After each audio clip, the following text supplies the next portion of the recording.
Usually sa gas tank niya, isa na yan eh, parang centralized siya. So, pati yung pinto, lahat damay. Pag nakabukas yung pinto, nakabukas din yung gas tank. So, wala siya yung parang dito yung nakasanayan natin. So, ito lang siya yung lock, unlock. So, kasama na yan. Sige, bukas yan. Bukas. Bukas Lock mo, yan. sir. Hindi ma'am, nakabukas yung pinto. Okay. Sige ma'am, try natin. Bukas ano ko yung pinto. Sige.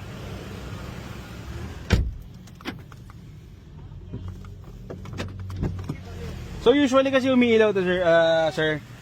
Pag nakailaw yan, it means nakalock siya. So yan, hindi kasi siya maglalak kasi nakabukas yung pinto. So hazard lights, yung aircon, yung basic ano naman ng aircon is pwede sa max, pwede dito. So yun lang ba? Nakasanayan lang dito. RFID na yan, tsaka... RFID. Ayun, meron. Eto po. Pero ma'am, ang suggestion ko, meron po. Ang suggestion ko, ito yung auto, ito yung easy. Okay. Apo. Iba kasi sa amin ganito. Luma.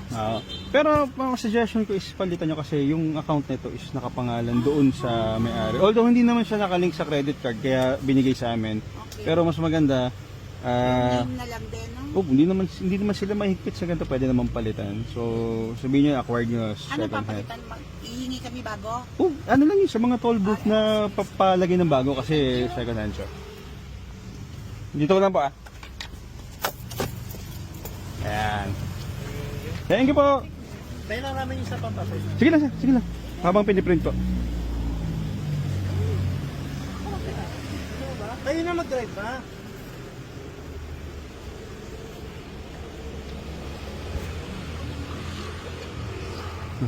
Sa Bacoor na lang ako. Mark, thank you ha. Thank you din, ma'am. 14. Sige lang, ma'am. Active Baka may lang. Valentine's Day ka pa. Wala, ma'am. Di uso yun. Di sa... Wow. Hindi Pero daw. muna, no? Huwag, baka magalit, ma'am. May asawa na? Meron na, ma'am. Ah, okay.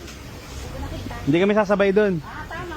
Kasi may trabaho siya. Okay, thank you ha. Thank you, ma'am. Yung papel lang, ma'am. Habol ko. Oo, sa ano? Ay, teka. Sige lang, ano nyo muna, ma'am. So, yun. Habol natin yung papel. Ipiprint lang namin. So, ayan sila, ma'am.